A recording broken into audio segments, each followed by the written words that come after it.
ఓం నమ శివాయ పరబ్రహ్మ పరమాత్మన మహాజగత్తోత్తదేశతి పలయ బ్రహ్మ హరిహరాయ త్రిగుణాత్మే సర్వకవతిగామే దర్శ దత్తాత్రేయ నమసంతిని సిద్ధి కురు కురు కురు కురు స్వహ.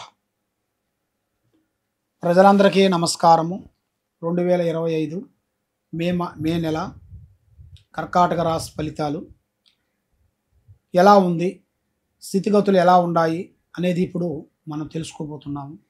పునరస్తు నక్షత్రము ఈ కర్కాటక రాశిలో పునరస్తు నక్షత్రము 4 పాదములు, 1 2 3 4 పాదములు అనగా పుష్యమి నక్షత్రము 1 2 3 4 పాదములు అనగా ఆశ్లేష నక్షత్రము 1 2 3 4 పాదములు అనగా కలిస్తేనే కర్కాటక రాశి ఫలితాలు. మరి ఈ కర్కాటక రాశి ఫలితాలలో కూడా ఆదాయములో చూసుకుంటే 8, ఖర్చు చూసుకుంటే 2, రాజపూజిత 7, అవమానాలు 3.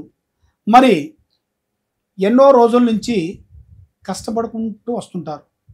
ఎంత కష్టపడ్డా కూడా వీళ్ళకి చేతికాడికి వచ్చింది చేజారిపోవటం, నమ్మిన వాళ్ళు మోసం చేయటం, ఏ కార్యక్రమం చేయాలన్నా ఆ కార్యక్రమానికి ఏదో ఒక డిస్టర్బెంట్ కావటం, ఇలాంటి జాతక యోగంలో కూడా చాలా వరకు కనబడుతున్నాయి.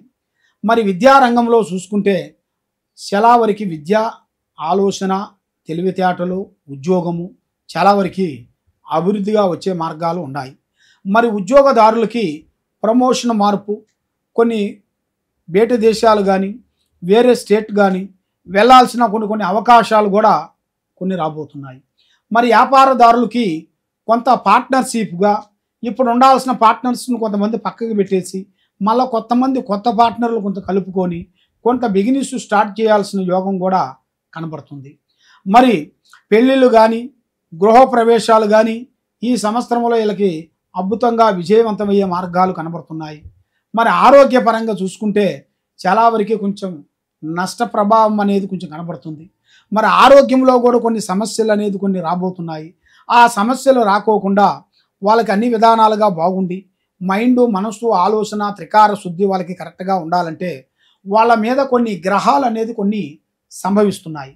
అంటే ప్రజలలో చాలామంది బాగున్నారని చాలామంది కన్ను దృష్టి కానీ గ్రహ దృష్టి కానీ దృష్టి ప్రభావం అనేది ఎక్కువగా కనబడుతుంటుంది. ఆ నరదృష్టి ప్రభావం వల్ల వాళ్ళకి ఎన్నో రోజుల నుంచి ఎంత కష్టపడ్డా కూడా కొన్ని పనులు కాకోకుండా కొన్ని కార్యక్రమాలు కాకోకుండా చేతికాడికి వచ్చినవి కొన్ని చేజారిపోవటం, దగ్గరకు వచ్చినవి కొంచెం భంగం కావటం, ఇలాంటి కొన్ని సమస్యలతో కొంచెం సతమతం అయిపోతుంటారు. కాబట్టి మెయిన్గా భార్యాభర్తల మధ్యలో వైవాహిక జీవితంలో కూడా వీళ్ళకి సంతానంలో కూడా కొన్ని మార్పులు కొన్ని రాబోతున్నాయి. మరి వైవాహిక జీవితంలో కూడా వీళ్ళకి ఎన్నో రోజుల నుంచి కలుసుకోవాల్సిన టయాలు కూడా ఇప్పుడు వీళ్ళకి ఎదురయ్యే మార్గాలు ఉన్నాయి. మరి కోర్టు నుంచి మంచి అవకాశాలు, మంచి శుభవార్తలు వినే మార్గాలు కొన్ని ఉన్నాయి. మరి భూమి సమస్యల్లో కూడా చూసుకుంటే చాలా వరకు భూమిలో కూడా కొంత సమస్య వల్ల వీళ్ళు కొన్ని ఎన్నో రోజుల నుంచి సతమతం అయ్యే వాళ్ళందరికీ ఇప్పుడు అంటూ ఒక మంచి అవకాశం ఒకటి రాబోతుంది. మరి వీళ్ళకి కొంచెం పెట్టుబడి, మరి ఈ నెలలో 15వ తారీఖు నుంచి కొన్ని పెట్టుబడులు, కొన్ని కార్యక్రమాలు, కొన్ని పనులు అభివృద్ధిగా చేయాల్సినవి కూడా అతి దగ్గరలోనే కొన్ని కనబడుతున్నాయి. మరి ఇప్పుడు టైం అనేది వీళ్ళకి ఎక్కువగా ప్రేమ సమస్య అంటే వీళ్ళు ఎన్నో రోజుల నుంచి ప్రేమిస్తుంటారు. వాళ్ళు ప్రేమించినట్టుగా ప్రేమించి మళ్ళా దగ్గరగా రాగానే పక్కకి సైడ్ అయిపోతుంటారు. మరి ఎందువల్ల స్వామి ఇన్ని రోజులు మనం ప్రేమించిందంతా నటనేనా? మరి నీ ప్రేమించింది మరి ఆ ప్రేమను వాళ్ళు కాకోకుండా మరి నా ప్రేమ దక్కకోకుండా ఏరియా వాళ్ళతో పోతున్నారు, మరి ఏమేమి జరుగుతుందా అనేది చాలామందికి చాలా సందేహాలు ఉంటాయి. ప్రేమించినప్పుడు ఒక రకంగా ఉంటారు, ప్రేమ కరెక్ట్గా ఇక అటో ఇటో అనే టయానికల్లా ఇంకో రకంగా వెళ్ళిపోతుంటారు. ఆ పొజిషన్కి వచ్చినప్పుడు వాళ్ళకి ఆటోమేటిక్గా ఎవరో ఫ్రెండ్స్ కలవటం, ఎవరో బంధువులు కలవటం, ఎవరో మిత్రులు కలవటం, ఎవరో స్నేహితుల వల్ల వాళ్ళు మైండ్ డివైడ్ కావటం, వాళ్ళు వేరే స్టెప్ వేసేస్తుంటారు. చేస్తూ ఒక వేరే స్టెప్ వేసేస్తారు. అప్పుడు వీళ్ళు ఇన్ని రోజులు చేసిన ప్రేమ, ఒక బంధం, ఒక పాశం, ఒక ప్రేమ అనేది పటాపంచలైపోతుంది. అంటే నేను ఇన్ని రోజులు ప్రేమించింది ఇదేనా అని వాళ్ళ మనస్సులో లేనిపోయిన ఆలోచనలు వచ్చేస్తుంటాయి.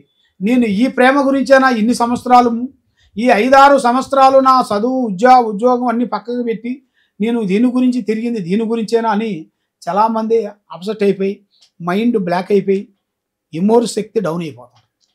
దాని వలన వాళ్ళకి లేనిపోయిన సమస్యలతో అనేకమైన ఇబ్బందులతో మానసికమైన ఇబ్బందులతో బాధపడుతుంటారు. మరి వీళ్ళందరికీ ఒక టైం అనేది రాబోతుంది. ఆ భగవంతుడు దయ వల్ల వీళ్ళకి ఒక మంచి రోజులు మంచి టయాలు ఎదురయ్యే మార్గాలు ఉన్నాయి. కాబట్టి ఇప్పుడు ఏ కార్యక్రమం చేయాలన్నా దైవ అనుగ్రహం అనేది మనకి మెయిన్ ముఖ్యం. ఆ దైవ యొక్క అనుగ్రహం మనకు కావాలి అనుకుంటే ముఖ్యంగా శ్రీ ఆంజనేయ స్వామిని పూజించాలి. మంగళవారం రోజున ఆంజనేయ స్వామిని పూజించాలి.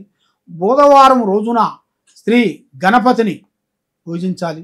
ఈ ఇద్దరు దేవుళ్ళని పూజించినట్టుకైతే వీళ్ళ మీద ఉండాల్సిన దరిద్ర దోష నివారణ కర్మదోషం పోతుంది.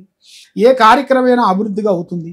కాబట్టి ఎక్కడెక్కడో పోయి మీరు జ్యోతిష్యం చెప్పించుకొని నిరాశ చెంది ఉన్నారా? మీరు చేసిన కంపెనీ లాస్ అయిందా? మీరు పెట్టిన బిజినెస్ లాస్ అయిందా? మీరు ప్రేమించిన అమ్మాయి మీకు దూరం అయిందా?